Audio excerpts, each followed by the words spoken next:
Halo teman-teman semua, balik lagi bersama Story 3M dalam kelanjutan alur cerita manhwa yang berjudul The World After the Fall. Baiklah, langsung saja kita masuk ke dalam alur ceritanya. Karena keadaan sudah kacau, Ethan akan memberitahu dua hal kepada Jae-hwan dan Andersen. Dalam waktu kurang dari seminggu, aliansi akan menyerang tempat ini dan desa akan dihancurkan. Jae-hwan menanyakan bukankah Ethan adalah salah satu dari dewa terkuat di metaverse, dan Ethan mengiyakan. Jae-hwan mengatakan jika kita akan melawan mereka saja dan menang, tapi Ethan mengatakan tidak semudah itu untuk mengalahkan aliansi. Ethan hanya ingin Jae-hwan meninggalkan desanya sebelum mereka datang jika tidak ingin binasa bersama. Satu hal lagi, Ethan tahu jika nama teman Jae-hwan adalah Kim Yoon-hwan. Ethan mengatakan jika ia telah menemukan catatan tentang teman Jae-hwan itu beberapa waktu lalu. Kim Yoon-hwan sebelumnya dipindahkan ke penjara Caspion yang merupakan satu-satunya tempat resmi yang mencatat transaksi yang berkaitan dengan metaverse. Ethan menebak jika Kim Yoon-hwan kemungkinan besar sudah dipindahkan ke tower ini. Jae-hwan menanyakan apakah dia masih hidup, tapi Ethan mengatakan menjadi boneka tidak harus selalu mati. Beberapa boneka di lantai atas menyimpan jiwa mereka dan banyak dewa yang menyukai boneka hidup karena terlihat lebih nyata. Jae-hwan sekali lagi menanyakan apakah Kim Yoon-hwan masih hidup. Ethan mengatakan Kim Yoon-hwan masih belum dijadikan boneka karena ia tidak menemukan daftar nama Kim Yoon-hwan yang diproses menjadi boneka dalam sebulan terakhir.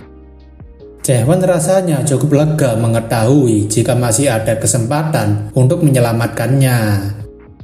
Andersen menanyakan apakah Jae-hwan tidak masalah dengan itu, karena kemungkinan Kim Yoon-hwan tidak akan ingat lagi padanya.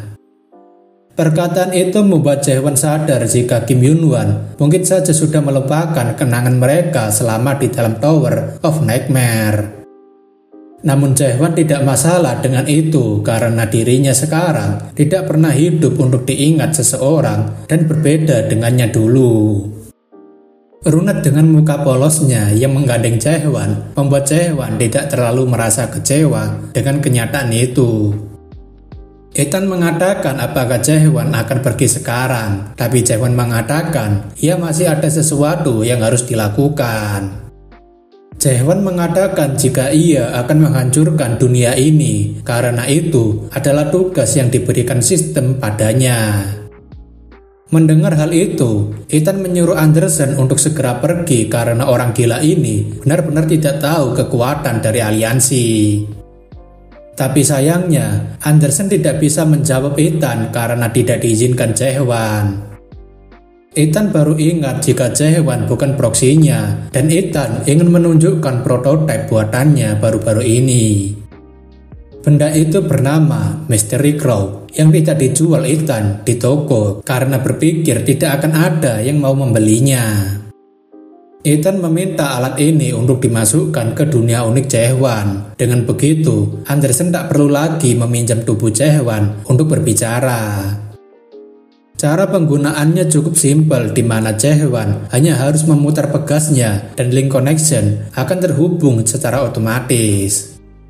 Mendapatkan tempat untuk bernaung membuat Andersen sangat senang karena akhirnya bisa berbicara semaunya.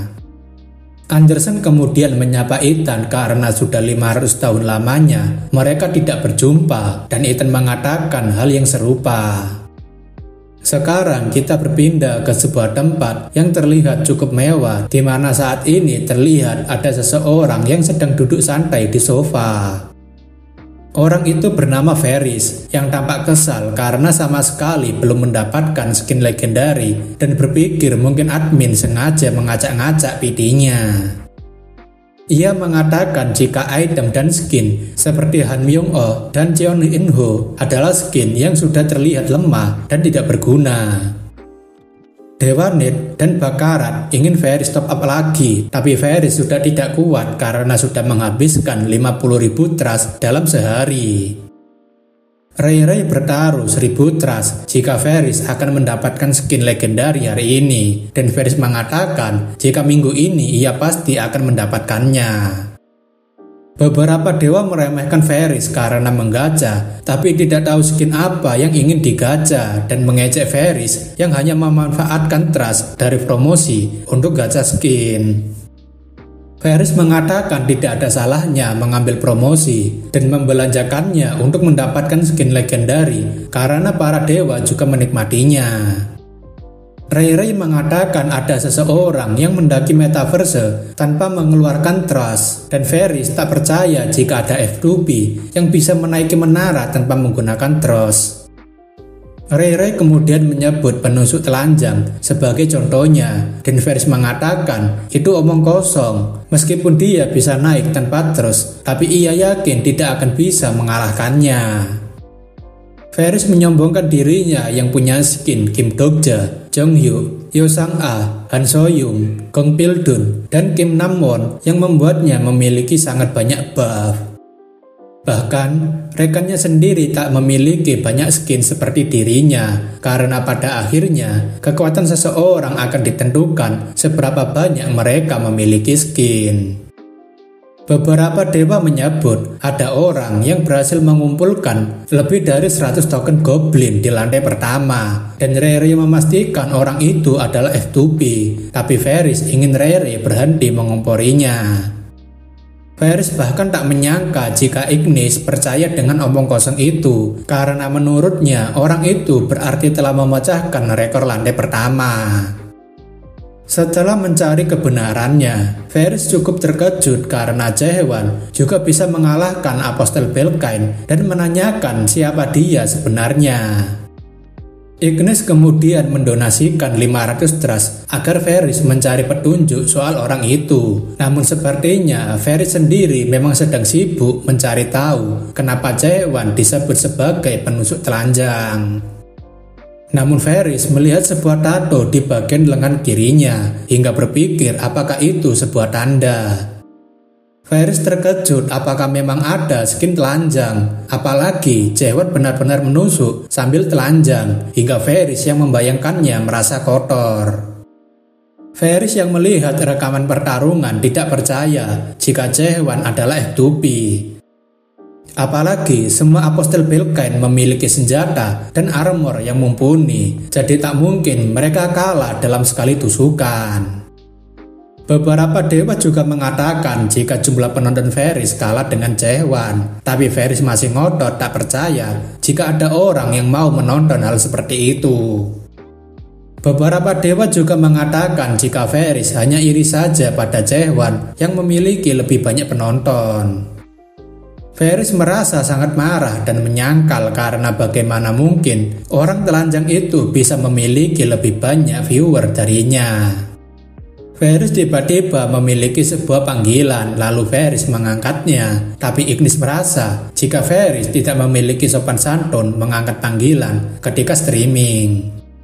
Varys yang tiba-tiba terkejut membuat banyak sekali dewa heran dengan apa yang dibicarakannya. Varys kemudian menunjukkan itu telepon dari siapa, dan Mangya bertanya apakah itu Galatheon, dewa ke-6 saat ini di metaverse. Varys menanyakan kenapa ia menelponnya, dan beberapa dewa semakin tertarik dengan apa yang akan terjadi melihat sikap Varys tiba-tiba berubah. Varys menjawab penelpon jika ia tahu Platimus adalah dewa rendahan, tapi ia penasaran kenapa penelpon menanyakan itu karena ia tidak punya urusan dengannya. Penelpon itu membicarakan sesuatu yang tidak dituliskan oleh pemilik manhwa. Varys kemudian memberitahu jika sekarang bukan waktunya untuk membicarakan pria telanjang itu, karena ia punya ide gila dan super menggemparkan untuk dikontenkan. Varys mengatakan pada para dewa jika kemungkinan akan ada perubahan nama pada 6 dewa utama metaverse.